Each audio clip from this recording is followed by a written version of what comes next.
My name is Elena Rossi, and I am 38 years old. The people of Arlington look at me and see a fortunate housewife who married Richard Blackwood, the chief executive of a billion-dollar defense contractor. They notice the St. John knit suits I had to beg allowance money to purchase, and assume I possess everything a woman could want. But they do not know who I truly am. They do not know that before I became Mrs. Richard Blackwood, I was senior analyst Elena Rossi at the Central Intelligence Agency's Counterterrorism Finance Unit. The moment the judge's gavel hovered in the air, ready to finalize our divorce, Richard leaned toward me. His breath carried the scent of expensive Kentucky bourbon and stale peppermint, hot against my ear. He whispered low enough that only I could hear, yet loud enough to shatter what remained of my composure. "You will never see a dime of my accounts again, Elena. And tonight, Amber will be sleeping in the penthouse you scrubbed for 10 years. You are just a little girl who played at code breaking." Behind us in the gallery, my mother-in-law Evelyn adjusted the congressional lapel pin on her Chanel jacket, smiling at my husband's mistress as though they represented the legitimate family. They believed I trembled from fear. They were mistaken. I was not shaking from terror. I was executing Alpha Protocol silence discipline before launching a classified operation. Beneath the stack of tedious divorce papers on the mahogany table, my hand rested on a manila envelope sealed with a crimson federal stamp marked Top Secret, SCI. Richard thinks this is a civil divorce hearing. He does not realize he has walked into a national security tribunal. I sat with my spine forming a perfect 90-degree angle against the hard wooden chair. My heels locked together at the arch, exactly as the instructors at the farm had taught me 16 years earlier during my CIA training. I wore a cheap off-the-rack gray suit from the Marshal's clearance section, but in my mind, I still wore the black business attire with the agency badge clipped to my collar. The federal courtroom in Alexandria was frigid, the kind of artificial chill that penetrates bone.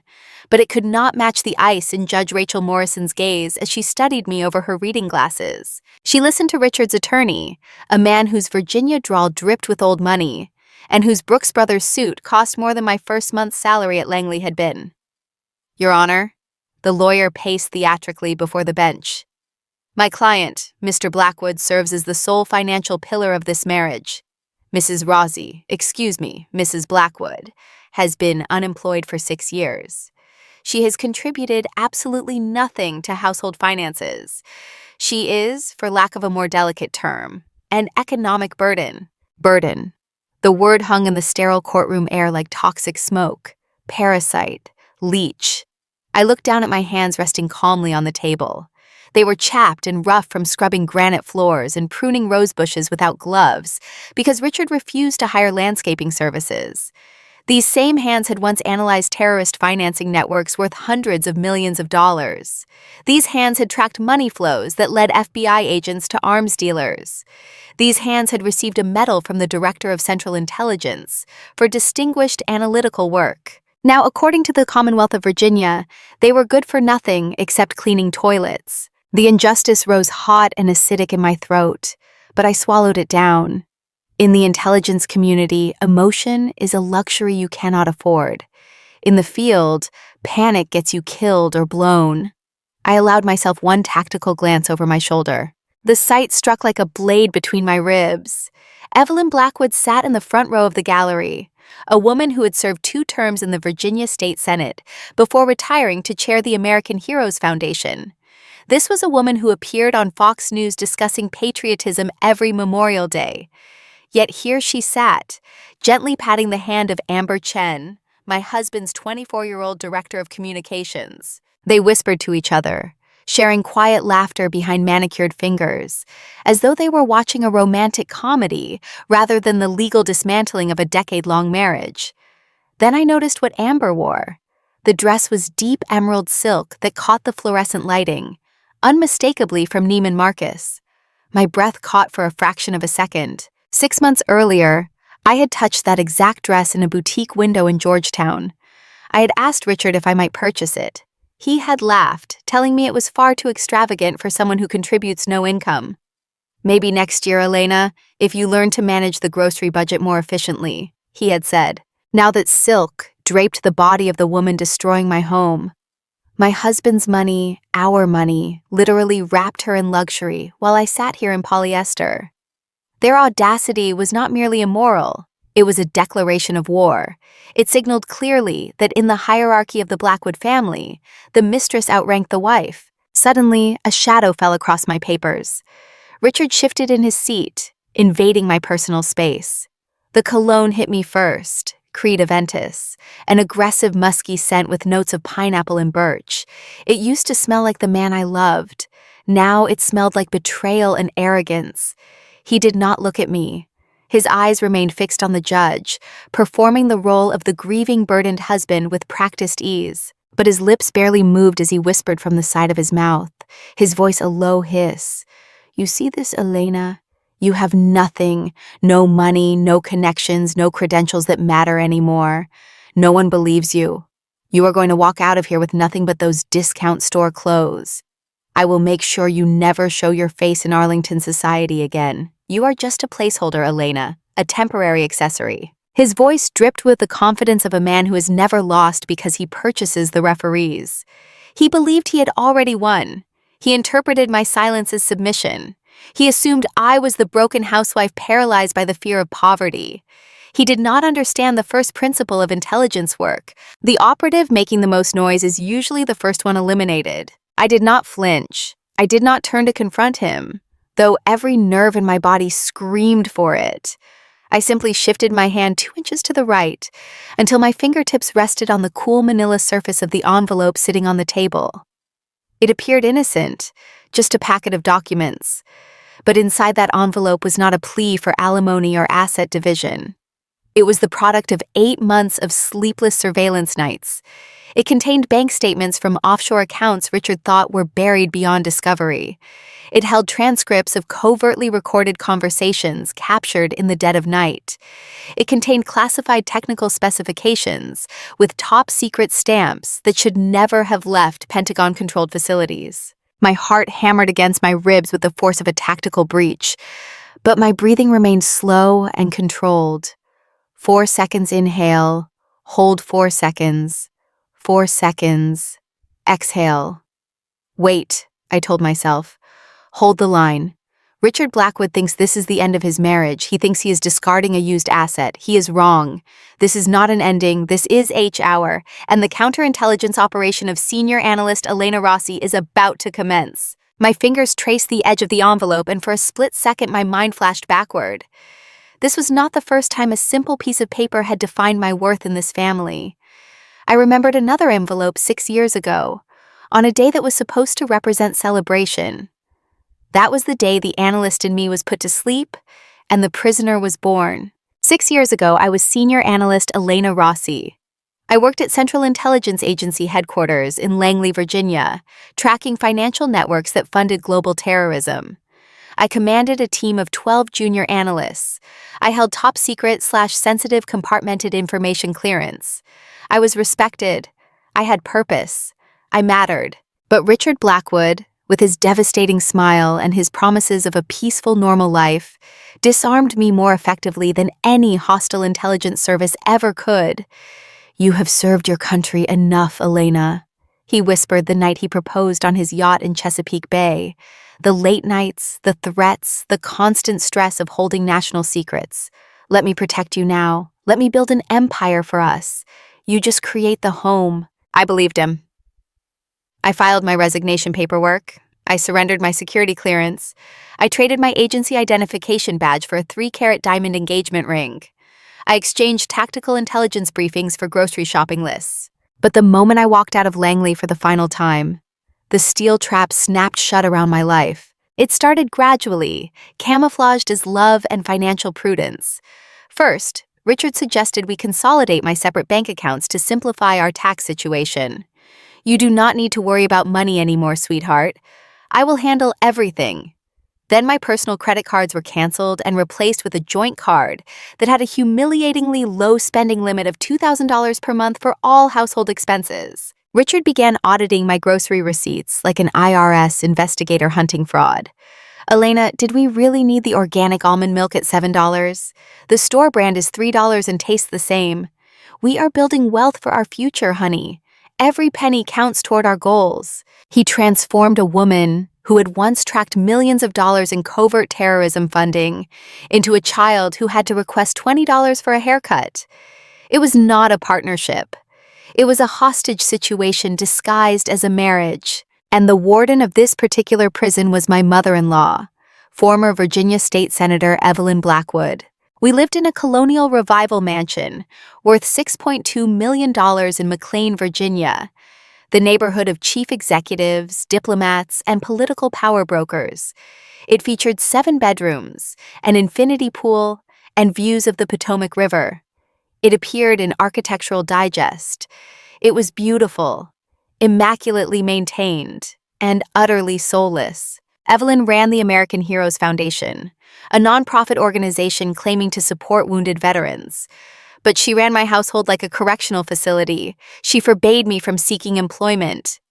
"A Blackwood woman does not work for others, Elena," she would say while sipping iced tea on the veranda. "It looks desperate. It embarrasses Richard and diminishes the family reputation." Yet while I was prohibited from earning a salary, I was expected to perform every domestic task without compensation. I became the unpaid housekeeper. I scrubbed the marble floors because the professional cleaning service supposedly missed spots. I was silenced at dinner parties because, according to Evelyn, men do not appreciate women who are too opinionated about political matters. Day by day, they stripped away my security clearance, my analytical expertise, my voice, my dignity. But the moment that finally shattered me, the moment when the glass did not merely crack but exploded into fragments, was my 37th birthday. Richard had insisted on hosting an elaborate garden party. He invited 80 guests, including defense contractors, congressional lobbyists, and members of the Army-Navy Country Club. I wore a cocktail dress I had owned for 3 years because I was afraid to request money for a new one. I moved through the crowd smiling until my jaw ached, performing the role of the grateful, supportive wife. When the time came for gifts, Evelyn took the microphone on the patio stage. She delivered a speech about family values and devotion, her voice dripping with that artificial southern sweetness that masks pure venom. "And for our dear Elena," she announced, her words booming over the outdoor speakers, "a little something practical for our devoted homemaker." She handed me a thin white envelope in front of 80 witnesses. My hands trembled as I opened it. I pulled out a plastic card. It was a gift certificate to Bed Bath & Beyond. I looked at the amount written in permanent marker on the back. $75. "I thought it would be useful, dear," Evelyn said loudly into the microphone, beaming with what appeared to be genuine pleasure. "You can pick up some nice bath towels or perhaps some kitchen supplies we need." A ripple of laughter moved through the crowd. It was not warm laughter. It was mocking, derisive, the kind that leaves scars. $75. That was the value they assigned to my dignity. That was the price tag of my worth in the Blackwood family. I stood there clutching that plastic card, burning with a humiliation so intense it felt like chemical burns on my skin. I forced a smile, excused myself politely, and walked toward the house, desperate for air and solitude. But I did not go inside. I stopped near the heavy velvet curtains of the conservatory, intending to hide in the shadows until I regained composure. That was when I saw them through the glass doors. Richard stood in the darkness of the rose garden. He was not alone. He was with Amber Chen, the 22-year-old woman he had introduced that morning as his new director of communications. I watched, frozen in place, as Richard pulled a small Tiffany blue box from his suit jacket pocket. It was not a Bed Bath & Beyond gift card. He opened it to reveal a necklace, the Tiffany Victoria diamond pendant I recognized from magazine advertisements. I knew exactly what that piece cost because I had admired it in publications for years. $12,500. He fastened it around Amber's throat with a gentleness he had not shown me in years. He kissed the side of her neck, gazing at her with a mixture of hunger and reverence I no longer recognized. "Happy birthday, baby," I heard him murmur through the open window. "Thank you for making me feel alive again." The mathematics was simple, brutal, and undeniable. $75 for the wife who scrubbed his floors and kept his secrets. $12,500 for the woman who warmed his bed during business trips. In that dark corner behind the curtains, something inside me died. The submissive, frightened housewife took her final breath, but as I watched the diamonds sparkle against Amber's skin in the garden lamplight, something else awakened. A dormant section of my brain trained in pattern recognition and strategic analysis flickered back to operational status. My breathing shifted to the controlled 4-count rhythm they taught us at the farm. My tears stopped instantly. My posture straightened to attention. I was no longer a victim. I was an intelligence operative gathering data behind enemy lines. Target identified, my mind whispered. Richard Blackwood, status, hostile, threat level, extreme. I slipped the Bed Bath & Beyond gift card into my pocket. I would use it, but not for towels. I would use it to purchase the first supply of notebooks I needed to document his destruction. The opportunity for counterattack arrived not with fanfare, but with the heavy thud of a leather briefcase hitting marble flooring. It was a Wednesday night, shortly after 1:30 in the morning. Richard stumbled through the front entrance reeking of Macallan 25-year scotch and Cuban cigar smoke. He claimed he had been at a charity gala for the American Heroes Foundation. In reality, his dress shirt was misbuttoned at the collar, and there was a distinct smear of Chanel red lipstick on his neck, the shade Amber favored. He did not make it to the bedroom. He collapsed onto the leather sofa in the living room, snoring within seconds. In intelligence work, we call this an operational security failure, a critical vulnerability exposed through negligence. I stood at the top of the staircase observing him. My heart was not racing with heartbreak anymore. It beat with the steady rhythm of an analyst identifying a high-value target. I descended the stairs silently, my bare feet making no sound on the hardwood. I approached the subject. Richard was unconscious from alcohol. His briefcase, usually secured with a 6-digit combination lock and guarded as carefully as classified documents, lay open on the Persian rug where it had fallen. I held my breath and knelt. My hands moved with surgical precision, skills developed from 12 years of document extraction training. I did not rummage carelessly. I systematically removed the papers that had slid halfway out of the main compartment. Most were mundane defense contract proposals and bidding documents. But near the bottom, I discovered a bank statement. It was not from his usual accounts at Bank of America in Arlington. It was from an institution in Singapore, Bank of Singapore, Private Banking Division, account holder, Apex Dynamics LLC, Singapore. Current balance $4,700,000 US. My eyes scanned the transaction lines in the dim moonlight filtering through the windows. One transfer stood out immediately. $850,000 sent to Apex Dynamics from Blackwood Defense Systems. Notation, technical specifications delivery, Project Cerberus. My pulse quickened, but my hands remained steady. Richard was chief executive of a defense contractor with Pentagon contracts, worth hundreds of millions. Why was he funneling nearly $1 million into a shell company, registered in a Southeast Asian tax haven known for banking secrecy? But the line below made my blood freeze in my veins. Recipient wire transfer.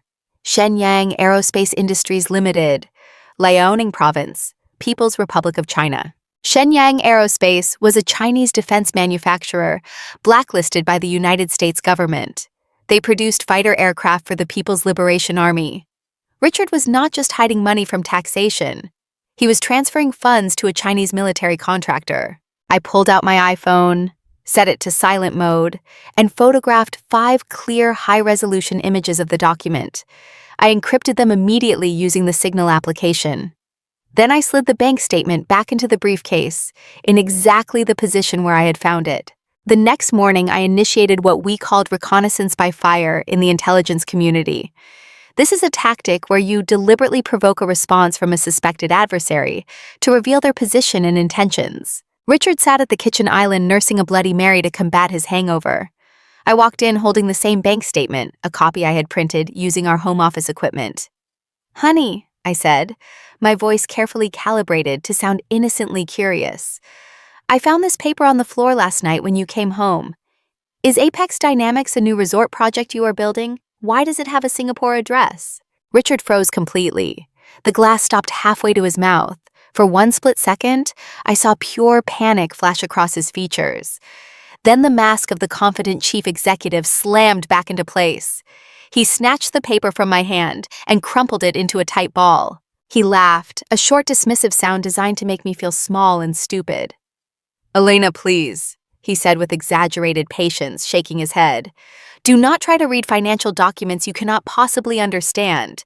You will just hurt that pretty head. This is complex international financing for rare earth mineral sourcing. It is corporate tax optimization strategy, not a resort." He stood up, using his height to intimidate me.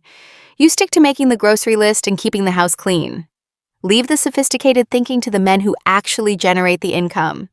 Now make me some eggs Benedict." He dismissed me. He believed he had crushed my curiosity with his condescension and arrogance. Fatal error, I thought as I cracked eggs into the skillet. He thinks I am intellectually inferior. That is his critical weakness. By dismissing me, he had given me permission to become invisible. And invisible is exactly what an intelligence operative needs to be. Saturday arrived. The weather was perfect for golf, which meant Richard would be at the Belmont Country Club for at least 4 hours. It was time to infiltrate the red zone, his home office. Richard maintained a strict rule. I was never permitted to enter his office. He claimed it was because he handled sensitive client data and government contract information. I stood before the heavy oak door. It was unlocked, another sign of his overconfidence. He did not lock the door because he did not fear me. I slipped inside and sat at his executive desk. His computer was in sleep mode. I woke it. A password prompt appeared on the screen. I cracked my knuckles. In intelligence training, we learned that people are creatures of habit. They choose passwords based on what they value most. I tried his birthday. Incorrect. I tried our wedding anniversary. Incorrect. I was not surprised by that failure. I tried the date he founded his company. Incorrect. Then a sick feeling settled in my stomach. I typed the number 0615. June 15th. Amber Chen's birthday. The screen unlocked with a soft chime. The humiliation stung like a physical slap, but I pushed the emotion aside. I was inside the system. I did not have much time. I plugged in a high-speed USB drive I had purchased with cash 2 days earlier at a Best Buy in Tyson's Corner. I navigated directly to a folder labeled Project Titan. My eyes widened as I opened a random PDF file. It was a chaotic web of financial transactions, but the centerpiece was a document authorizing fund transfers from the American Heroes Foundation, Evelyn's veteran charity, to the Panamanian offshore account. At the bottom of the page were 2 signatures. One belonged to Richard. The other belonged to my mother-in-law, Evelyn. Nausea rolled through me. They were using a charity, an organization claiming to help wounded soldiers, to launder money. And listed as the director of the shell company in Panama was a familiar name. Amber M. Chen. It was a perfect criminal triangle. The mother provides the legitimate cover, the son moves the money, the mistress holds the offshore accounts. But when I scrolled down further, I saw something that made my blood turn to ice water in my veins. Attached files, computer-aided design specifications, classified Defense Department blueprints, F-35 maintenance facility, Edwards Air Force Base, California. Top secret, special access required. Richard was not just laundering money. He was selling classified United States military installation designs to foreign entities. The progress bar crawled across the screen. Copying 45%, 60%. Come on, I whispered. Faster. Suddenly, I heard the distinct sound of gravel crunching in the driveway. A car engine. Richard was not supposed to return for 2 more hours. My heart slammed against my ribs like a trapped bird trying to escape a cage. Come on, 90%, 100% complete. I yanked the USB drive out. I closed all the windows on the computer. I put it back to sleep mode. I wiped the mouse with the edge of my sleeve to remove fingerprints. I slipped out of the office and made it to the laundry room just as the front door opened. "Elena!" Richard shouted from the hallway. "I forgot my lucky putter!" I walked out carrying a basket of folded towels. My face was a mask of calm boredom. Inside my pocket, my hand clutched the small silver drive. It burned against my thigh like a piece of hot metal. "It is in the garage, Richard," I said flatly. He did not even glance at me as he rushed past. He had no idea. He thought he was simply retrieving a golf club. He did not know that his wife, the woman he told to stick to grocery lists, had just seized the key to his prison cell. The cell phone in my purse felt like a radioactive isotope. I knew Richard had installed tracking software on it 8 months earlier under the guise of family safety measures, but I now understood it for what it truly was: a digital leash. I could not use it, not for this operation. I drove my beat-up Toyota Camry to the outskirts of Arlington, parking at a rundown gas station off Interstate 66. I pulled a baseball cap low over my eyes, shielding my face from the security cameras buzzing overhead. My hands dug into my pocket, retrieving a handful of quarters I had been hoarding from grocery change for weeks. The payphone was grimy, smelling of stale tobacco and gasoline fumes. I dropped the coins into the slot. Clink, clink, clink. I dialed a number I had memorized 10 years ago and never forgotten. FBI Counterintelligence Division, Agent Santos speaking. A deep professional voice answered on the second ring. Rebecca, I said, my voice steady despite the adrenaline coursing through my veins. This is Elena Rossi. There was a pause. A heavy silence hung on the line for 3 seconds. Then her voice changed completely. Elena? Shock replaced the professional detachment. Holy shit. We all thought you were out of the game completely. What happened? I need an off-the-books meeting, eyes only, immediately. Name the place, she said without a moment's hesitation. Roosevelt Island, North Parking Lot, 2200 hours tonight. I will be there. The rain in Virginia that night was relentless. It battered the windshield of my Camry, blurring the sparse streetlights into streaks of red and blue. At exactly 11 o'clock at night, a nondescript black sedan with government plates pulled up beside me. The window rolled down. Rebecca Santos was older now, the lines around her eyes deeper than I remembered. But the intelligence in her gaze was exactly as sharp as when we had worked together. I stepped out of my car and into hers. The interior smelled of coffee and old leather. I did not waste time with pleasantries or catching up. I reached into my jacket and pulled out the silver USB drive. It felt heavy in my palm, heavier than its physical weight should allow. Richard thinks he is just hiding assets from a divorce settlement, I said quietly. But I found this. Rebecca took the drive and plugged it into a ruggedized laptop. The screen flickered to life, casting a blue glow over her face. I watched her read for 5 minutes. The only sound was the rhythmic drumming of rain on the roof and the clicking of her keyboard. Her expression hardened. She removed her wire-rimmed glasses and rubbed the bridge of her nose. When she looked at me, there was no pity in her eyes, only grim professional respect. Elena, she said, dropping all formalities. Do you have any idea what you are holding? Espionage, I guessed. 18 U.S.C. Section 794. Treason. This is not just espionage. Rebecca turned the screen toward me. She pointed to a series of transfers routed through Singapore to mainland China. These shell companies are known fronts for the Ministry of State Security. Richard is not just hiding money, he is washing it. Your husband is laundering millions of dollars connected to Chinese intelligence services through his defense contracts. The air left my lungs. I thought Richard was a greedy, arrogant cheat. I did not know he was a traitor. If the Bureau moves on this now, Rebecca continued, her voice low and urgent, Richard goes down, but so do you. Your name is on the joint tax returns. Your name is listed as co-owner of Blackwood Defense Systems. Without proof that you were completely unaware and uninvolved, the Department of Justice will view you as a co-conspirator. You are looking at 25 years in federal prison. I stared at the rain sliding down the window. 25 years.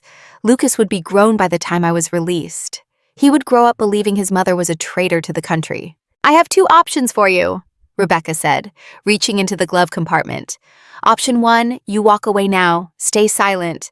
Pray you do not get swept up when we inevitably raid the house in 6 months. She opened a small black case. Inside lay a pen. It looked like a standard expensive Parker ballpoint, the kind real estate agents use to sign contracts. It has a microphone and a camera with 12-hour battery life, Rebecca explained. Option 2, you become a confidential human source. You work for us. You wear this device. You get Richard to talk. You get him to admit on tape that you knew nothing about the espionage. You get him to name his partners and handlers. If you do that, I can get you a full immunity deal from the Department of Justice. You and Lucas keep the clean assets, the house, and your freedom. But, she added, locking eyes with me, I have to warn you. If he finds this device, we are 22 minutes away in traffic. We cannot extract you instantly. You will be alone in that house with a man who is doing business with foreign intelligence services. They have killed people for far less than this. I thought of Lucas. I thought of my son. An innocent 14-year-old boy whom Richard was poisoning against me every single day. If I went to prison, Richard would have full custody. He would mold Lucas into a second version of himself, teaching him that laws do not apply to powerful men, that wives are disposable, that loyalty to country means nothing compared to personal wealth. I could not let that happen. The fear was there, cold and sharp in my stomach. But beneath the fear was something familiar. It was the icy resolve of an intelligence officer accepting a dangerous mission. "I will do it," I said, my voice cutting through the hum of the car heater. Rebecca nodded slowly. She handed me the pen. "Welcome back to the game, Elena. Your operational code name is Nightingale." I took the pen. I clipped it onto the lapel of my coat. It felt significant, a tangible weight against my chest. It was heavier than any weapon I had ever carried. That weapon would protect my country. This pen would protect my son. I opened the car door and stepped back out into the pouring rain. I was walking back into the den of a man who had already betrayed his country and his wife. I was unarmed in the conventional sense and outnumbered, but for the first time in 6 years, I was not afraid. I had a mission. And Richard Blackwood had no idea that the operative who would bring down his empire was sleeping in his guest bedroom, gathering evidence while he slept. For the next 5 weeks, I lived a double existence. On the surface, I remained Elena Blackwood, the obedient housewife who cleaned, cooked, and maintained silence. But beneath that mask, I operated as Asset Nightingale, a human intelligence source running a counter-espionage operation inside the residence of a traitor. The Parker pen never left my body. I clipped it to my apron while preparing meals. I pinned it to my cardigan while vacuuming. I secured it to my purse strap during grocery runs. I even attached it to my pajama collar when sitting with Richard in the evenings, pretending to watch television while he scrolled through encrypted messages on his phone. Every second tested my nerve control. Each time Richard entered a room, my pulse spiked. Would the tiny LED indicator betray me? Could he hear the faint mechanical hum of the recording mechanism? I maintained the breathing rhythm Rebecca had drilled into me during our second meeting. 4 counts in, hold 7, 8 counts out. The pattern kept my heart rate below 70 beats per minute, preventing the physiological signs of stress that Richard might notice. Richard was growing paranoid. He sensed something had shifted in the household atmosphere, though he could not identify the source. He started arriving home at unpredictable hours, testing me. One Tuesday afternoon, while I chopped vegetables for pot roast, he materialized silently in the kitchen doorway. "Who were you talking to?" His voice carried suspicion and accusation in equal measure. I had not heard him enter. My hand froze for half a second, the knife suspended above a carrot. I forced my muscles to relax and resume chopping. Thud, thud, thud. Steady rhythm. Just myself, Richard. I talk through recipes when I cook. Helps me remember the steps. He moved to the refrigerator, extracted a beer, twisted the cap with more force than necessary. "You are getting weird, Elena. It is creepy." "Stop it." I exhaled slowly after he left. Test passed, but the pressure was suffocating, a weight on my chest that grew heavier each day. 3 days later, the stakes escalated dramatically. I was dusting in the study, the room Richard had forbidden me to enter, but which I now accessed regularly under the pretense of cleaning. As I wiped down an oil painting of Evelyn from her Senate years, I noticed the frame felt unusually heavy, its weight distribution wrong for a simple canvas and wood construction. I carefully removed the painting from the wall. Behind it, adhered to the wooden backing, was a small device with a pulsing red LED light, a Wi-Fi-enabled surveillance camera. My heart stopped. I conducted a methodical visual sweep of the entire room, using the pattern recognition training from Langley. I discovered 3 additional devices: a second camera embedded inside the antique desk clock, a third concealed in the air conditioning vent, a microphone planted within the desk lamp's base. Richard had transformed our mansion into a surveillance state. He was watching me 24 hours a day, 7 days a week. The initial wave of panic crashed over me, but then the analytical training reasserted control. Counterintelligence Principle 1 states clearly that if your adversary insists on watching, you control the narrative they observe. If I destroyed the cameras, Richard would know immediately that I had become suspicious. Instead, I would weaponize his surveillance against him. I began the performance of my lifetime. Every afternoon, I positioned myself on the sofa in direct line of sight of the camera hidden in Evelyn's portrait. I watched reality television programs about wealthy housewives fighting over party invitations. I ate ice cream directly from the container. Sometimes I wept into decorative pillows, my sobs loud and pathetic and utterly convincing. I fed Richard exactly what he wanted to see. A broken woman, depressed and defeated, too consumed by self-pity to pose any threat to his operations. But the real intelligence work happened in the dead zones, the spaces his cameras could not reach. The master bathroom, because Virginia law prohibited surveillance in spaces with reasonable expectation of privacy. The detached garage, which Richard assumed I never entered because I knew nothing about cars. The garden shed behind the rose bushes. In those sanctuaries, I reviewed footage from the pen camera. I encrypted and uploaded files to the FBI secure server Rebecca had provided. I planned my next tactical moves. The cameras Richard installed to control me became the very thing that gave me freedom to operate. The major opportunity arrived on a Friday evening. Evelyn and Amber were coming to dinner, a weekly ritual Richard had established to humiliate me. I pinned the pen to the shoulder of my black dress, performed a systems check to verify recording status, and entered the dining room. I served them pan-seared Chilean sea bass with lemon caper sauce and poured Chateau Margaux from Richard's private reserve, a bottle worth $450. I moved like a server in an upscale restaurant, not the lady of the house. They barely acknowledged my presence. As the wine flowed, their tongues loosened predictably. Richard was in an expansive mood, emboldened by a recent business success. The zoning approval for the Newport News contract just cleared, he boasted, swirling the Bordeaux in his glass. That facility will be the perfect conduit. We ship components to Malaysia, our partners there reship to Shenzhen, clean as Evelyn's voting record in the Senate. The pen camera captured every word. He had just admitted to an illegal technology transfer scheme on federal surveillance equipment. Amber giggled, her hand finding Richard's forearm. And I will be director of international operations, right, baby? Like we planned? Of course, my love. Richard's grin was predatory. You are the face of this operation. Beautiful, intelligent, and you hold that Singapore passport perfect cover. Evelyn cut into her sea bass with surgical precision, chewing slowly. She glanced at me standing beside the sideboard holding the wine bottle. At least someone in this household is useful, she said, her voice dripping contempt. Unlike Elena. Look at her standing there like a robot. It is embarrassing, Richard. Why have you not filed the divorce papers yet? Soon, mother. Richard's tone carried absolute confidence. Once the Singapore accounts are sanitized and the assets transferred offshore, I already have the prenuptial agreement drafted.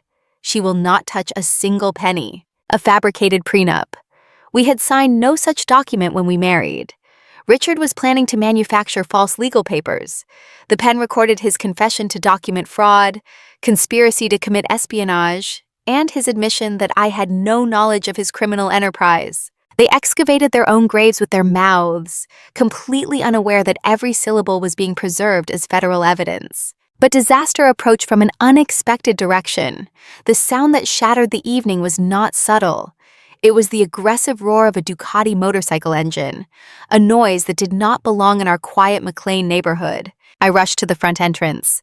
Lucas, my 14-year-old son, straddled a brand new Ducati Scrambler, his face flushed with adrenaline and the intoxication of power. The motorcycle was matte black with red racing stripes, unmistakably expensive. Standing beside him with arms crossed and a triumphant expression was Richard. "Lucas!" I shouted, my voice sharp with maternal fear and anger.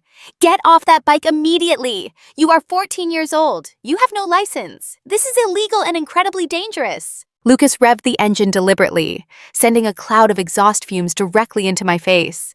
"Mom, chill out. Dad bought it for me. It is a gift. Stop being so paranoid." Richard stepped between us, using his physical presence to block my access to our son. "Back off, Elena. Stop coddling the boy. He needs to learn to be a man, not a coward hiding behind his mother's apron. Let him ride." He turned to Lucas. "Go ahead, son. Take it for a spin around the block. Ignore her." Lucas tore out of the driveway, tires screeching on asphalt. I watched him disappear around the corner, my heart lodged in my throat, terrified he would crash and die. But what frightened me more was the expression I had seen on his face. Pure contempt for me. Richard had purchased my son's loyalty for $18,000. Later that evening, I attempted damage control. I knocked softly on Lucas's bedroom door. He was sprawled on his bed, still wearing his motorcycle boots, scrolling through his phone with the glazed expression of someone avoiding reality. "Lucas," I said gently, sitting on the edge of his bed, "I'm not trying to be mean or controlling. I worry about your safety. Your father should not have gone behind my back to buy you something so dangerous without discussing it with me first." Lucas sat up abruptly. He shoved my hand off the mattress as if my touch burned him. "Stop it! Just stop trying to ruin everything!" I recoiled, genuinely shocked by the venom in his voice. "Lucas, sweetheart, I am not trying to ruin anything. I love you." He stood up, his face twisted into a sneer that was a terrifying replica of Richard's expression when angry. "Dad told me everything, Mom. He told me why you were always so angry and bitter. He told me you were just jealous." "Jealous?" The word caught me off guard. "Of what?" "Yeah, because Dad is successful and you are nothing." Lucas spat the words like weapons designed to wound. "Dad earns all the money, he built this house, he runs a huge company, and you just sit around complaining. Dad says you are planning to divorce him so you can steal his money. He says you are a gold digger." The air evacuated the room. Gold digger. My son, the boy I had nursed through fevers and taught to read, the child I was currently risking federal prison to protect, stared at me with pure hatred. "Lucas, that is not true," I said, my voice trembling despite my best efforts to remain calm. "Your father is lying to you about many things." "Liar!" Lucas screamed, his eyes wet with angry tears. "You are the liar! You are useless! Dad is the only one who cares about me! Get out! Get out of my room!" He grabbed a pillow and hurled it at me. It struck my chest with a soft thud, but the impact felt like a sledgehammer. I wanted to scream back. I wanted to grab him by the shoulders and shake him. I wanted to yell that his father was committing treason, selling secrets to Chinese intelligence, and planning to frame me for his crimes. But I could not. I had signed the confidential human source agreement with the FBI. Rebecca's orders had been explicit and unambiguous. If I blew my cover, Richard would destroy evidence, flee to a non-extradition country, or worse, he might harm Lucas to ensure my silence. I had to swallow the poison. I had to allow my son to believe I was the villain so that I could ultimately save him from his father's corruption. "Lucas," I said softly, backing toward the door, "you just need to trust me, please. I am doing what is right, even if you cannot see it right now." Lucas cranked up the volume on his speaker system, drowning me out with aggressive music. I walked down the hallway toward the master bedroom, passing Richard, who sat in his leather armchair reading the Wall Street Journal. He did not look up, but I saw the smirk playing at the corners of his mouth. He had heard Lucas screaming. He knew he was winning the psychological war for our son's allegiance. I went into the master bathroom and locked the door. I turned on the shower, cranking the handle all the way to maximum heat until the room filled with steam. Only then, under the roar of scalding water, did I allow myself to slide down the tiled wall to the floor. I pressed both hands over my mouth to muffle the sounds of my sobbing. The pain was physical, a crushing weight on my chest. Richard was not just stealing from our country. He was weaponizing parental alienation, systematically destroying the bond between mother and son. I sat on that bathroom floor for 20 minutes, letting the hot water run, letting the steam conceal my breakdown. But as the tears dried and my breathing steadied, something else took their place. I stood up and wiped the condensation from the mirror. My eyes were red and swollen, but the woman staring back at me was not broken. She was furious. Richard Blackwood had made a catastrophic error. He believed that by turning Lucas against me, he would shatter my spirit and force me to abandon my mission. He did not understand a fundamental truth about mothers. He did not comprehend that I would walk through fire, endure any pain, accept any sacrifice to save my child. I reached into my bathrobe pocket and pulled out the black pen. I unscrewed the bottom half, revealing the tiny data port. Tonight, I would not merely record a conversation. Tonight, I was going to plant the final piece of evidence Rebecca needed to secure arrest warrants. Richard wanted a war. He had just drafted a soldier who had nothing left to lose. In the realm of high-stakes criminal enterprises, it is rarely the masterminds who trigger the collapse. More often, it is the inexperienced accomplice, the person who lacks operational discipline. In Richard's case, that weak link was Amber Chen. Richard had made a classic tactical error born of pure arrogance. He did not trust professional accountants or lawyers with the true depths of his illegal activities because he feared they might become cooperating witnesses. Instead, he entrusted critical operations to Amber. He believed that because she shared his bed, she would never betray him. He assumed that because she was young and eager to please, she would execute tasks flawlessly. He was catastrophically wrong on both counts. It happened on a Tuesday morning. I was in the kitchen sipping lukewarm coffee and checking the family email account on my iPad. A shared address Richard had established years ago for household bills and social correspondence. The account was usually filled with utility bills, country club newsletters, and luxury car dealership promotions. Richard assumed I only accessed it to pay the electric bill. But that morning, a new message appeared in the inbox. Sender, Amber Chen, subject line, Q4 Singapore transfer documents. Attachment, Cerberus_specs_final_V7.pdf, 8.2 megabytes. My heart stopped. Why would Amber send classified defense specifications to the family email account? Then I examined the recipient line and understanding crashed over me. She had intended to send it to blackwood.accounting@gmail.com, the address for Richard's external accounting firm. But the email application's autocomplete function had betrayed her. When she typed blackwood.a, the system had auto-populated blackwood.account.home@gmail.com, our family address. And Amber, in her haste or carelessness, had clicked send without verifying the recipient. My hands trembled as I downloaded the file to an encrypted folder. It was the complete technical documentation for Project Cerberus, the classified artificial intelligence-guided missile defense system. Detailed targeting algorithms, defensive countermeasures, system vulnerabilities, everything an adversary would need to neutralize American missile defense capabilities. This was the evidence Rebecca needed. Proof of actual classified material in motion, clear documentation of espionage. I immediately executed the protocol Rebecca had drilled into me. Screenshot the email with full headers visible.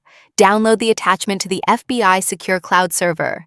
Upload metadata showing date, time, and sender information. Then I made a tactical decision that would trigger the endgame. I left the email marked as read in the inbox. I did not delete it or move it to trash. If I deleted the email, Richard and Amber would never know it had been intercepted.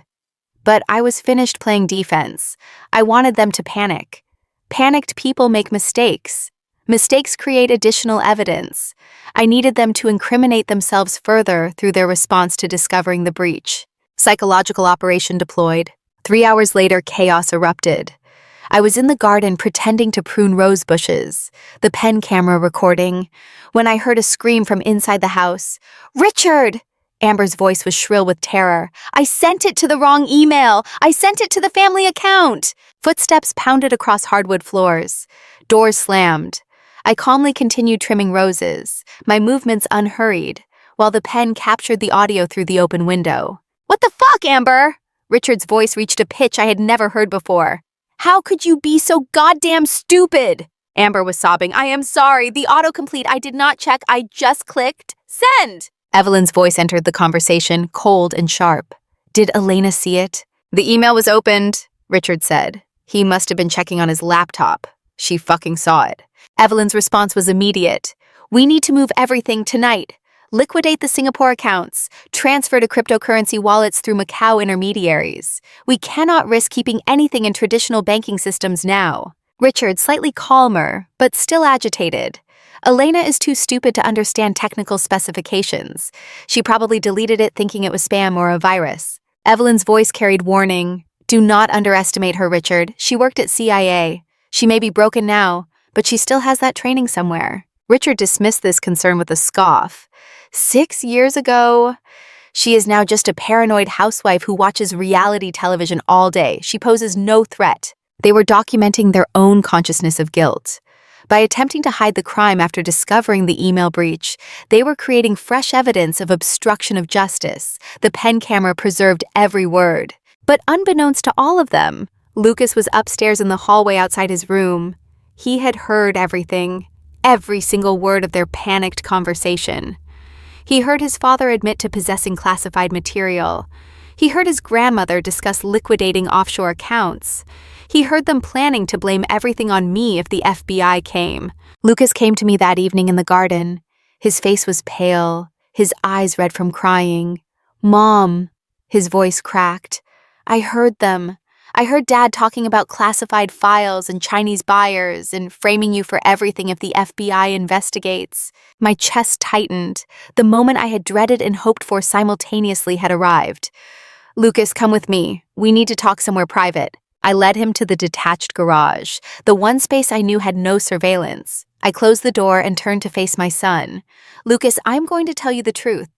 Your father is selling classified American defense technology to Chinese intelligence services. I have been working undercover with the FBI for 2 months to gather evidence. Everything I have done, every moment you thought I was being paranoid or difficult, has been to protect you and to stop your father from committing treason." Lucas stared at me, his world visibly crumbling. But Dad said, "He said you were trying to steal his money. He said you were lying about him. Your father has been manipulating both of us." I pulled out my phone and showed him encrypted photos of the Singapore bank statements, the wire transfers to Shenyang Aerospace, the classified blueprints. "This is what he has been doing, Lucas. This is why I have been gathering evidence. Not to hurt him out of spite, to stop him from betraying our country, and to prevent him from destroying our family completely." Tears streamed down Lucas's face. He collapsed onto a storage bin, his shoulders shaking. "I let you think I was the bad guy, Mom. I called you useless. I said I hated you." I knelt in front of him, taking his hands. "You did not know the truth. Your father lied to you. But Lucas, I need you to listen carefully. I cannot tell you everything about the FBI operation, but I need to know if you are willing to help me. Your father keeps backup drives in his office. Do you know where?" Lucas nodded slowly. "There is a floor safe, under the carpet beneath his desk. I saw him open it once. The combination is 081547. My mind processed the numbers instantly. August 15th, 1947. Evelyn's birth date. Of course Richard would use his mother's birthday for the safe combination. "Can you retrieve those drives tomorrow while your father is at his Pentagon meeting? I need them as evidence." Lucas's expression hardened with determination. "Yes, I will do it. I want to help stop him, Mom. I am so sorry I did not believe you." I pulled him into a tight embrace. "You did not know, but now you do. And now we finish this together." The next morning, Lucas executed the extraction flawlessly. While Richard attended a defense contractor meeting at the Pentagon, Lucas went into the office, moved the desk, peeled back the carpet, and opened the floor safe. Inside were 3 encrypted hard drives, each containing terabytes of data. He brought them to me in the garage. I connected them one by one to my laptop and began uploading to the FBI secure server. The drives contained everything: complete Project Cerberus technical specifications, communication logs with Chinese handlers using encrypted messaging apps, wire transfer receipts totaling $8.9 million over 18 months, and the piece of evidence I had not expected: voice recordings of Richard and Evelyn explicitly planning to fabricate documents that would frame me as the primary espionage operative if they were ever investigated. I uploaded everything to Rebecca. 90 minutes later, my encrypted phone buzzed. Rebecca's message was brief. "We have enough. Arrest warrants issued for Richard, Evelyn, and Amber. Raid scheduled for Monday morning at 0900 hours during your divorce hearing. Public arrest will prevent any cover-up attempts. You did it, Elena. Stand by for final briefing." Relief and terror washed over me in equal measure. It was almost over, but the most dangerous phase was still ahead. I had to maintain the illusion of normalcy for 3 more days, while Richard remained free and increasingly paranoid. That evening at dinner, Richard was unusually quiet. He studied me across the table with an expression I could not quite read. Suspicion? Calculation? Fear? When Lucas excused himself to do homework, Richard's demeanor shifted abruptly. He stood and walked around the table. Before I could react, his hand shot out and gripped my throat, not hard enough to choke, but firm enough to terrify. His face was inches from mine. "If you did anything to fuck this up," he hissed, his breath hot and sour. "If you talked to anyone, if you copied anything, I will destroy you. I will make sure you never see Lucas again, you understand me?" Understand. I did not struggle. I did not cry out. I looked directly into his eyes and said nothing. Strategic silence. The most powerful weapon in intelligence work. He released me and walked away, but his threat hung in the air like poison gas.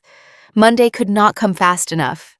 We returned to the present moment, frozen in the sterile chill of the federal courtroom in Alexandria. The air carried the scent of floor wax and the bourbon still clinging to Richard's breath. Richard leaned back in his chair, adjusting his silk Hermes tie with the satisfaction of a man who believes victory is already secured, already counting money he thinks I will never touch. Judge Rachel Morrison raised her gavel.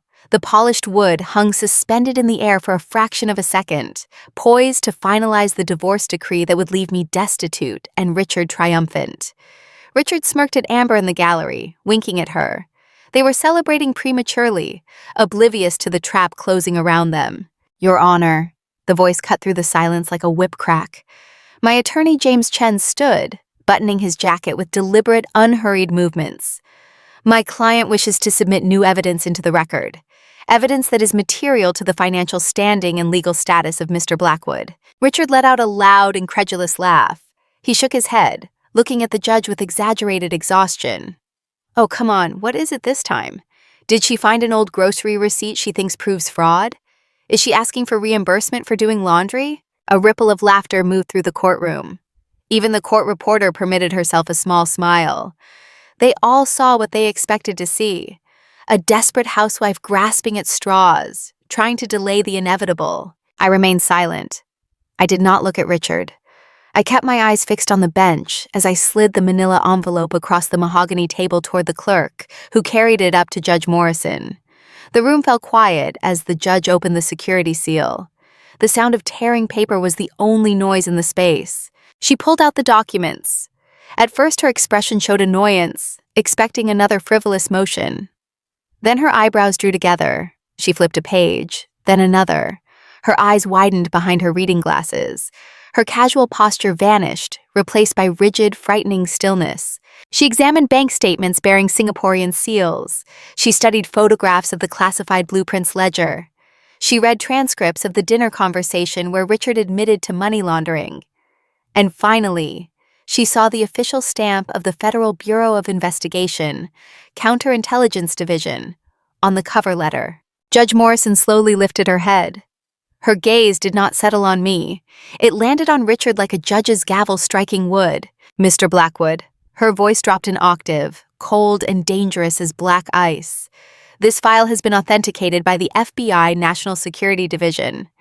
It appears that what began as civil divorce proceedings has now become a matter of national security and criminal law." The smirk evaporated from Richard's face instantly. He blinked, confused. "Excuse me? What are you talking about? That woman is delusional. She forged those documents." "I do not believe so, Mr. Blackwood." The judge closed the file with a sharp snap. Before Richard could open his mouth to manufacture another lie, the double doors at the rear of the courtroom exploded open with a deafening boom. "Federal Bureau of Investigation! Nobody move!" The shout echoed off the high ceilings like a thunderclap. 12 agents in tactical gear flooded into the room, their movements synchronized and lethal as a military strike team. They wore navy blue windbreakers with bold yellow letters emblazoned across the back. FBI Counterintelligence. Leading the formation was Special Agent Rebecca Santos, her face set in an expression of absolute professional authority. Chaos erupted like a bomb detonation. Richard Blackwood, Evelyn Blackwood, Amber Chen. Rebecca's voice cut through the pandemonium with the force of a bullhorn. "You are under arrest for conspiracy to commit espionage, violations of the International Traffic in Arms Regulations, money laundering in support of foreign intelligence services, and obstruction of justice under Title 18, United States Code, Section 794. Amber screamed, a high, piercing wail that shattered the remaining decorum of the federal courtroom. She scrambled backward, knocking over her chair with a metallic crash, trying desperately to hide behind a marble column. I did not know! I was just the communications director. I did not know what I was sending. In the front row, Evelyn gasped and clutched her pearl necklace in a performance worthy of Broadway, before slumping sideways onto the bench in what appeared to be a theatrical faint. Her eyes remained partially open, watching the agent's movements. No one moved to assist her. Richard stood abruptly, his face transforming into a violent shade of purple. He looked from the agents to the judge to the evidence file, and finally, his wild eyes landed on me. Realization struck him with the force of a freight train collision. "You!" he roared, spittle flying from his mouth. "You set me up! I am your husband! I own you! I fed you! I gave you everything!" He lunged toward me, hands curled into fists, murder in his eyes. He intended to hurt me, perhaps kill me right here in federal court. He never made it within 5 feet of me. 2 agents tackled him from opposite sides with the force of professional linebackers. Richard hit the marble floor hard. The impact echoed through the courtroom like a gunshot.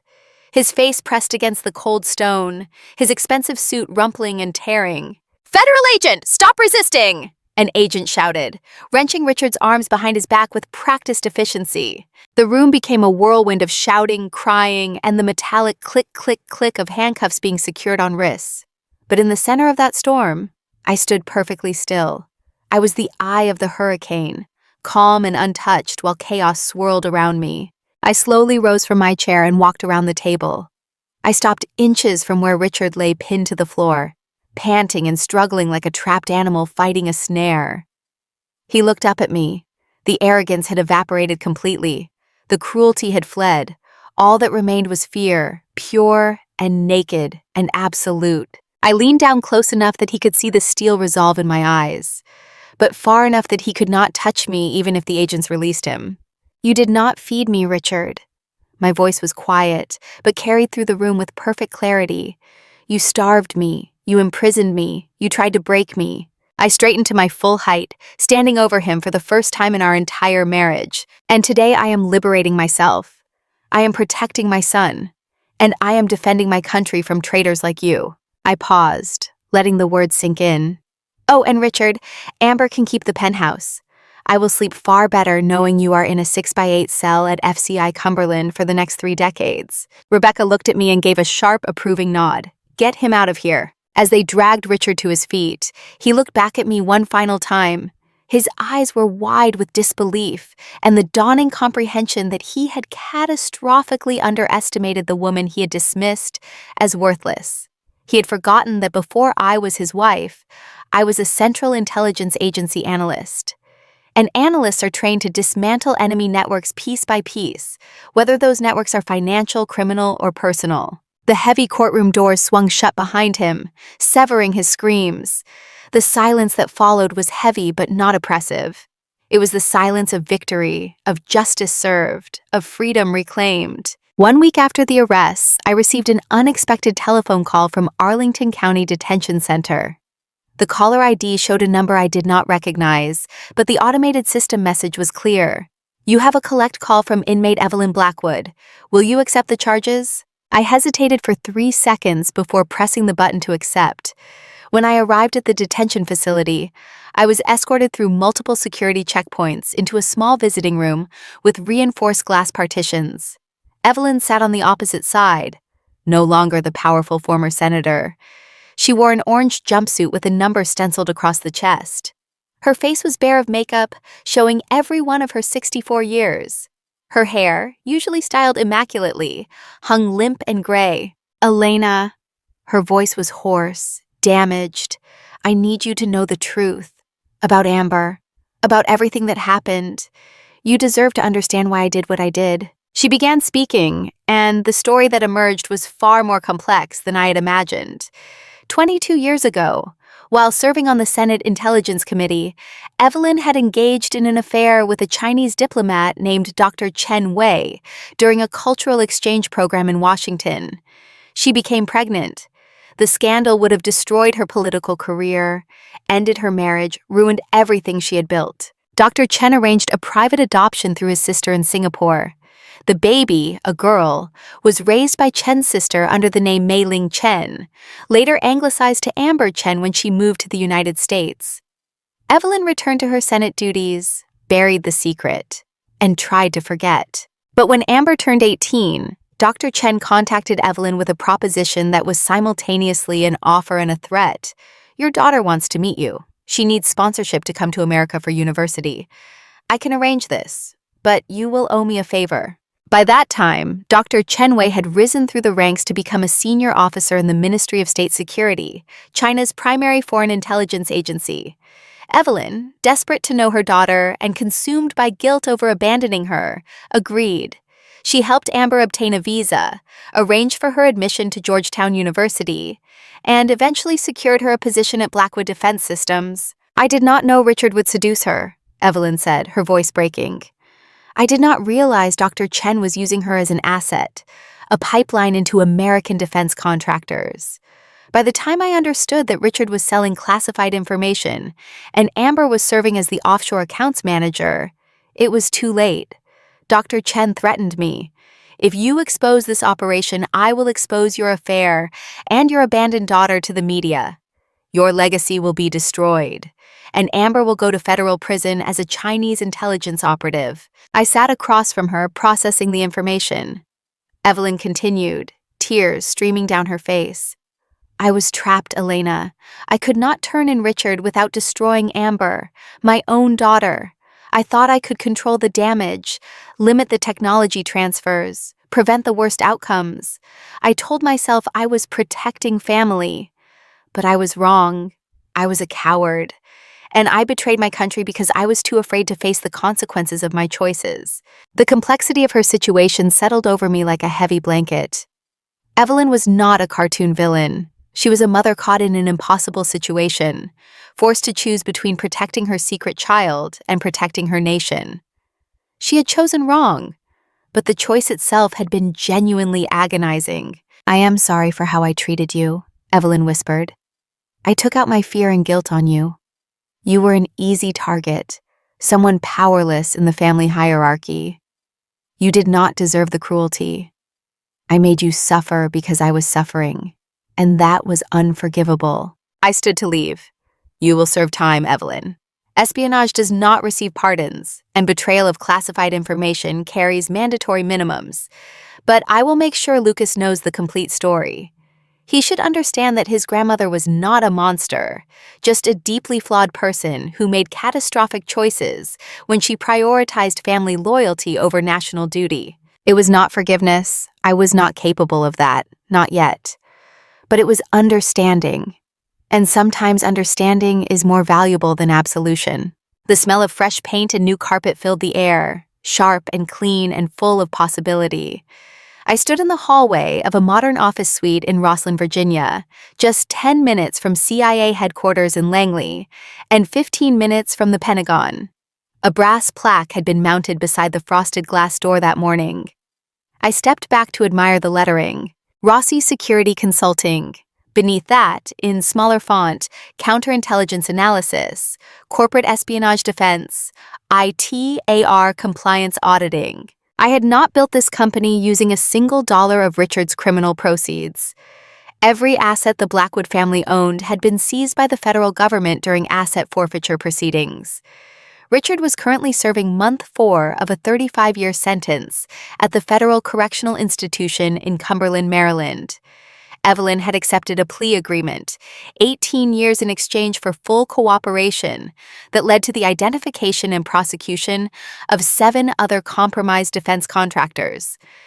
Amber received 12 years after her attorneys successfully argued she had been manipulated and weaponized by her biological father, without full knowledge of the espionage conspiracy. This office was built on legitimate funds. $180,000 in back consulting fees from CIA contracts I had fulfilled during my analytical work. A $50,000 small business administration loan I had secured using my rebuilt personal credit score. $75,000 in reward money from the FBI for intelligence leading to arrests that dismantled a Chinese espionage network. It was not a $6.2 million mansion, But it was mine. It was clean, it was honest. It represented something I had built through my own competence and courage. The door opened and Lucas walked in, dropping his backpack on the leather sofa. At 15, he had grown nearly 4 inches. He stood 5 feet 10 inches now. The baby fat had melted away from his face, replaced by a defined jawline that made him look older than his years. But the most significant change was not physical. It was in his eyes. Gone was the entitlement and arrogance Richard had cultivated. In its place was a quiet, hard-earned maturity. He no longer wore designer sneakers or rode the Ducati motorcycle. He had sold the bike and donated the proceeds to the Innocence Project, an organization that works to exonerate wrongfully convicted individuals. To balance out the family damage, he had explained when I asked why he chose that particular charity. "Hey, Mom." He moved to the filing cabinet with familiar efficiency. "I finished my homework. Do you need me to organize the new client files?" "That would be incredibly helpful, soldier." I smiled at him, using the affectionate nickname that had emerged during our rebuilding process. He stopped his work and turned to face me, his expression serious. "Mom, I received something today. A letter. From Dad." My heart tightened. What did it say? Lucas pulled a crumpled envelope from his backpack. He wrote from prison. He says he is sorry. He says he wants me to visit before he gets too old. He's asking me to forgive him. Richard was serving 35 years. He would be 78 upon release, assuming he survived the full sentence. With his deteriorating health conditions documented in his medical files, survival was unlikely. "Do you want to visit him?" I asked gently, sitting down beside Lucas. Lucas was silent for a long moment, his fingers tracing the edge of the envelope. Part of me still remembers the dad from before everything collapsed. The dad who taught me to throw a football, who took me to nationals games. But another part of me hates him for what he did to you, to our country, to our family. I do not know if I should forgive him. I do not know if I even can. I took his hands in mine. "Lucas, forgiveness is not an all-or-nothing proposition. You can acknowledge that your father is a human being who made catastrophic choices. You can grieve for the relationship you deserve to have, but never got. And you can decide you are not ready to visit, and that decision is equally valid. What matters is that you do not carry his guilt. His crimes are not your responsibility. You are building a good life, an honest life, a kind life. That is the best possible response to what he did." Lucas hugged me tightly. "Thanks, Mom. I think I need more time. Maybe someday, but not yet." "That is perfectly okay, sweetheart. There is no rush. You get to decide when and if you are ready." Afternoon sunlight streamed through the office windows when Rebecca Santos arrived, carrying 2 Starbucks cups. She handed one to me with a smile. "Brought you a latte. Congratulations on the Northrop Grumman contract. That is a major win." "Thank you." I sipped the coffee, savoring the warmth. Defense contractors want comprehensive counterintelligence audits after the Blackwood scandal. The irony is not lost on me. Rebecca settled into a chair across from my desk. "I have updates on the case. Evelyn accepted her plea deal, 18 years instead of 35. She cooperated fully, gave us names and account information for 7 other compromised contractors. Her testimony is being used to prosecute Dr. Chen Wei in absentia. The State Department has formally requested extradition, though China obviously will not comply." "And Amber?" 12 years. Rebecca's expression softened slightly. Her defense team successfully argued she was manipulated by Dr. Chen, used as an unwitting asset. Technically accurate. She genuinely did not know Dr. Chen was her biological father until FBI investigators revealed the connection. She thought she was just a lucky intern who caught Richard's eye. The court showed some mercy based on that. I leaned back in my chair, considering the moral complexity that had defined this entire operation. "One more thing," Rebecca said carefully. "CIA reached out to me. They want to offer you a contract analyst position. Part-time, fully remote option available. You would analyze financial intelligence for the Counterterrorism Center. You could maintain your consulting business, but help the agency when they need your specific skill set." My heart skipped several beats. They want me back? After 6 years? Elena, you ran one of the most successful domestic counterintelligence operations in recent FBI-CIA Joint Task Force history. You gathered evidence that led to arrests of a Chinese spy network embedded in the United States Defense Industrial Base. You protected classified programs worth billions. Of course they want you back. You are one of the best financial intelligence analysts they have ever employed. Tears stung my eyes. After 6 years of being told I was worthless, stupid, useless, a burden, the intelligence community was telling me I was valuable, I was needed, I mattered. I will think about it seriously, I said, my voice thick with emotion. That evening, I drove alone to Arlington National Cemetery. The sun was beginning to set, casting long shadows across the endless rows of white marble headstones. I walked through Section 60, where recent casualties from Iraq and Afghanistan are interred. I stopped at a specific grave, one I had visited many times over the years. Captain Michael Torres, United States Army Intelligence, killed in action, Syria, 2018. Michael had been a colleague, an Army intelligence officer I had worked with on a joint CIA military operation, tracking terrorist financing networks in 2017. He died when his convoy was attacked by militants using Chinese-supplied weapons systems. Weapons potentially sold using technology leaked through networks exactly like the one Richard Blackwood had operated. I knelt and placed fresh flowers on the stone. "I got them, Mike," I whispered to the grave, to the memory, to the sacrifice he represented. "I got the bastards who were selling our secrets. They are in federal prison, 35 years for the ringleader. They will never hurt another soldier." The wind rustled through the trees overhead. I felt a sense of closure settling over me like a warm blanket. Richard had not just betrayed me personally. He had betrayed people like Michael, soldiers and intelligence officers who depend on Americans protecting classified information instead of selling it to adversaries for profit. Standing up, I felt a weight lift from my shoulders that I had been carrying for months. This operation had never been solely about personal revenge or vindication. It had been about protecting the people who protect us. It had been about defending the analysts and soldiers and intelligence officers whose lives depend on classified technology remaining classified. 3 months later, I sat in a hearing room on Capitol Hill, specifically the Senate Select Committee on Intelligence. Television cameras lined the back wall. Journalists filled the gallery. I was testifying as an expert witness about vulnerabilities in defense contractor security clearance processes. Senator Elizabeth Warren, chairing the hearing, looked at me with serious interest. "Ms. Rozzi, based on your experience both as a CIA analyst and as someone who witnessed espionage from inside a defense contractor's household, what specific recommendations would you make to prevent future Blackwood-type compromises?" I leaned forward into the microphone. Camera flashes erupted like small explosions of light. "Senator, there are 3 critical systemic failures we must address. First, defense contractors with access to classified material need continuous monitoring, not just initial security clearance investigations. Richard Blackwood received his clearance 15 years ago. Nobody re-vetted him despite lifestyle changes that should have triggered red flags, including unexplained wealth increases and foreign travel patterns. Second, we need spousal and family member vetting for individuals in key positions. I held top-secret sensitive compartmented information clearance before my marriage. I could have been developed as an asset by hostile intelligence services. Instead, I was dismissed, marginalized, rendered invisible, which created a perfect blind spot. Spouses and family members have access to information and can observe behavioral changes.